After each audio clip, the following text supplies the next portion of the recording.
Hi, I'm Dr. Patrick Jones, and black pepper is like the most commonly used spice on the planet. Everybody's using it. But did you know it's also a fantastic medicine? Let's talk about it.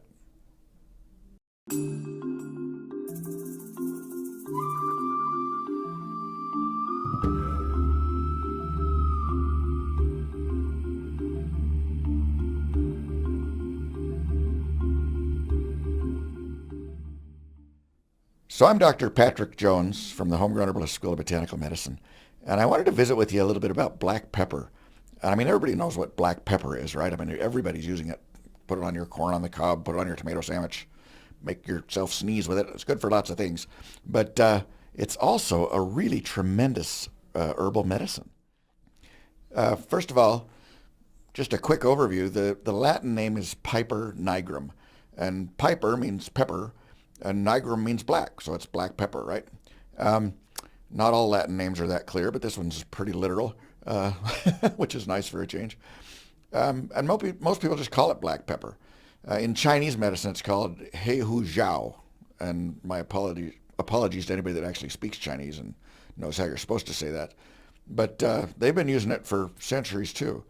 The part that's used is the dry fruit, the little peppercorns, and it has a number of medicinal properties. It's antibacterial, it's anti-cancer, it's anti-inflammatory, it's a good antioxidant, it's a cardioprotective, so it protects your heart. It's good for digestion. They call it a carminative, just helps keep things moving along. Good for colic and, uh, you know, gastrointestinal things. It's a cognitive enhancer. It's a diaphoretic. What the heck's a diaphoretic? A diaphoretic is the funky herbalist word for something that breaks a fever. Okay, there's two ways to get rid of a fever. One is to turn it off.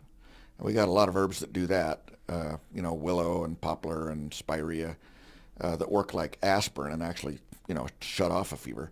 But a diaphoretic works in a different way. It actually improves and quickens the fever so it breaks more quickly, which is probably better because the fever's doing things for you. So if you take a diaphoretic, it heats things up a little bit. You break into a sweat, breaks the fever, and you're all done. Black pepper is also a diuretic, which means it makes you release more urine, makes you pee more. It's a good expectorant. It's a hypotensive. That means it lowers blood pressure. It's an immune stimulant. It's a overall body sort of organ tonic stimulant. Just a fantastic, fantastic plant. Let's get into a little bit of more detail. So the dosing, it doesn't take very much. 5 to 20 milligrams is what they say. And I mean, that's not very much, right? When I'm taking black pepper, I just grind it into a little water, a little juice, I don't know, maybe 1/8 of a teaspoon, and it does the trick. It has to be used freshly ground, okay? Once black pepper is ground, it oxidizes very, very quickly. It has like no shelf life at all as a medicine, as a dry powdered medicine, and that's why it's not in any of the herb formulas, because by the time they got it bottled up and shipped and you know sat on your shelf for a week, it wouldn't be any good. It needs to be really fresh ground black pepper to be as good as it can be. Um, there are some contraindications, um, but you have to take a lot of it for it to matter. So it has some mild blood thinning properties. Uh, so if you're, taking medications that are blood thinners, or if you have a bleeding disorder, don't take really a lot of black pepper. You can take culinary doses. You can probably take, 5 to 20 milligrams of a medicinal dose, and it won't matter. But don't take large amounts of it if you have those issues. Also, if you're pregnant, don't take large amounts of it. But again, who could, right? I mean, it's not taken even medicinally in large amounts. They did a study on mice, little pregnant mice, and they gave them a lot of black pepper.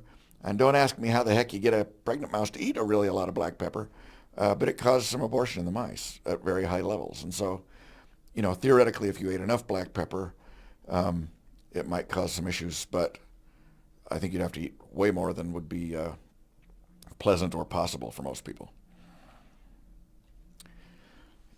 it really is the king of the spice trade. Black pepper has been the most popular traded spice for as long as people have been trading spices. I mean, the East Indian Trade Company, all of the European trade routes and spice routes, the Chinese trade routes and spice routes have been dominated and are still dominated, the spice trade, by black pepper. Nothing is selling as well. Nothing is getting exported and imported in nearly as high a quantity as black pepper is. And it's been used for centuries. There's records of the Chinese using it in medicine and as a culinary spice from like 200 BC. And it doesn't grow in China. So they were, importing and trading and getting the stuff, thousands of years ago. Let's talk a little bit about the plant itself. It's actually a vine, really a pretty flowering vine. And it grows, originally, it's native to India. All right, that's where it came from. And it really needs somewhere that hot to grow. You're not going to grow black pepper in Idaho, right? It's 9 degrees in Idaho today. So I'd go to India and grow black pepper today if anybody wanted me to. But you can grow it in places like that. Vietnam grows a lot of it. Brazil grows a lot of it now. India obviously still grows a lot of it. Hot tropical places, okay? It also, in addition to the heat, it wants full sunlight, okay? So it's not just hot. It wants hot and bright.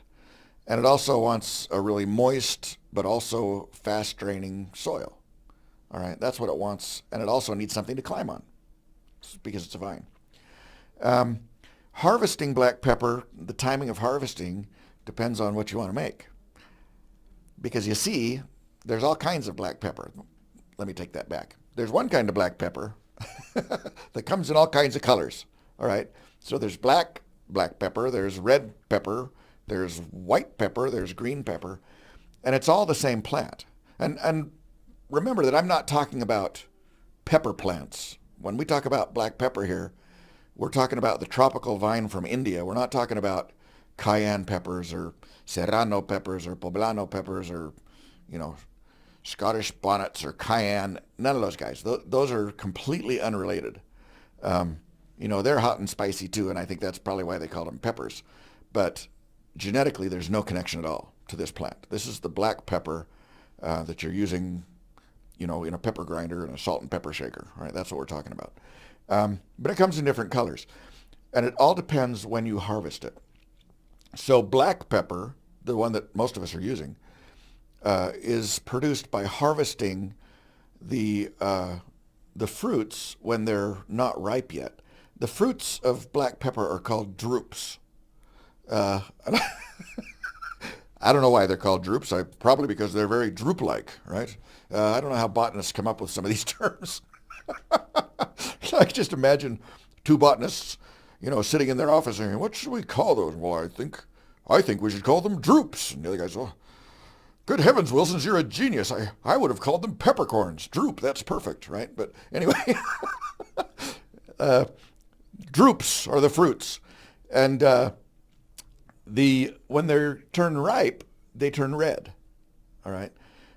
Before that, they're green. And so to make black pepper, you need to harvest green peppers before they turn red. You with me so far? So you get them before they're ripe while they're still green. And what they do is they boil them. And what the boiling does is it breaks up the cell walls and releases enzymes and things. And so what happens is that they boil them and then they dry them and they turn black in the sun. They actually dry them in the sun, or used to. I don't know what they're doing. It's 2023. They're probably doing this all with a machine now. But they dry them in the sun, and then that's black pepper, okay? Green pepper is also harvested while it's still green, and so the little drupes aren't ripe yet. And they used to dry those in the presence of some sulfur dioxide, and that would make them stay green. I think nowadays a lot of people are freeze drying them, a lot of the producers, because that'll make them stay green while they dry too, because it's so fast. But that's how you get green pepper, is by drying them in a way that keeps them green and not boiling them first. And then there's red pepper. So red pepper is made by letting the fruit ripen, the drupes, not the fruits. You let them ripen and turn red and then harvest. And then they used to brine them, or soak them in vinegar, and that would help them keep the red color. I think there's probably doing some freeze drying on that now too, and using some other more advanced technological ways to get them dry faster and keep them red, right? But anyway, because of the different stages of the plant, they have different flavor profiles, right? White pepper, which you've probably seen too, is just the seed. So that little berry, that little drupe, as we're calling it, has the flesh on it is really thin. It's mostly just a seed. And so to get the flesh off, they, again, harvest them, and then they're going to use the ripe fruit. So they harvest them red, and then boil them, or soak them in water. I guess they're not boiling them. They're soaking them, and sometimes for a long time, for days or a week. And then they process them in a way that rubs all the fruit off, and you just have the white seed. Okay, the seed's white. So that's white pepper, all right? And again, like I said, all four of these colors have different flavor profiles. But for medicine, we want the black one. So let's just talk about a couple of the things. And, we could talk about this for 2 hours. We're not going to do that to you today. But let's just talk about a couple of the things that black pepper can do. First of all, it's a fantastic catalyst. And a catalyst is something that enhances a chemical process or improves or speeds up a chemical process, right? And so black pepper, what it does is it really markedly improves the bioavailability of other herbs and of nutrients. And so if you eat black pepper with your food, not only are you making it taste better, but you're making it so that you're absorbing the nutrients better and they can work in your body more effectively, all right? But it also does the same thing with herbs. It's a tremendous catalyst for herbs. And so if you're taking an herb formula, grind some black pepper into a little water or a little juice and take your herbs and then take your black pepper. And so again, you say, well, why isn't it in all the formulas? It's because it doesn't have any shelf life at all. That's why, okay? This is something you have to do fresh. So take your herbs that do have a good shelf life and grind a little fresh black pepper with them, and it'll improve the absorption and the utility and the function of those herbs in your body, all those other herbs you're taking. This is particularly true of turmeric. I mean, turmeric is like black pepper's best friend. They have this amazing relationship. And if you take black pepper, fresh ground black pepper, with your turmeric, it increases the absorption and bioavailability of turmeric by like 2,000%. And it's having a similar activity on lots of other herbs. Okay, but turmeric's the rock star for this. So, if you're taking turmeric for, inflammation or the other 100 things that turmeric does, and again, that's a whole nother video. We could talk 2 hours about just turmeric. But if you're taking turmeric, and, it's 2023, who's not taking turmeric? Or curcumin is what they call it, right, in the stores. I mean, you go to about any store, and there's somebody on the end cap trying to sell you turmeric, or some curcumin product, because it really is an amazing, amazing medicinal plant. But if you take that product with some black pepper, it'll be even more amazing. So, another thing that you can use black pepper for is to nip sickness in the bud. And I use it for this all the time. It has some antibacterial properties, it has some antiviral properties, but mostly it's very, very immune stimulating. It stimulates the production and the function of white blood cells, which are the guys in your body that are killing the bugs, right? And so black pepper, in addition to directly killing some viruses and directly killing some bacteria through its antibacterial and antiviral properties, mostly it's a really, really good immune stimulant. And so, when I feel like I'm coming down with something, again, I grab my pepper grinder and a glass with a little bit of water in it, and I just grind a bunch of pepper into it. And I don't know how much, not very much, maybe, I don't know, it's probably 1/8 of a teaspoon or something. But I grind some in there and down the hatch. And, if I thought I was getting a sore throat, or I thought I was getting a cold, or I thought I was coming down with something, if I do that, several times that day, 9 times out of 10, I don't get whatever I thought I was going to get. It's a very, very effective early stage preventative and fighter of illness. You can also mix it with honey, and that's fun, right? So just take the black pepper, mix it with some honey, and that tastes good. Take that several times a day if you think you're fighting something. Black pepper also has some remarkable benefits for the brain. Yeah, for the brain. That's amazing. And so what it does is it improves cognitive function. All right. Um, and so what does that mean? Well, it makes you think better, right? It improves memory. Research has shown that it improves memory, it improves cognitive function, so you're thinking more clearly, you're thinking better, you're smarter, and you can remember your kids' names, right? So anybody that's got more than one kid understands what I'm talking about. Um, they've also done some research that suggests that it's probably beneficial for treating cases of neurodegenerative disease like dementia, like Alzheimer's, right? And so, what a tremendous thing from something that you just been putting on your corn on the cob, right? Take a little more, and it can improve all these other functions too. So, what are we talking about? Three things here.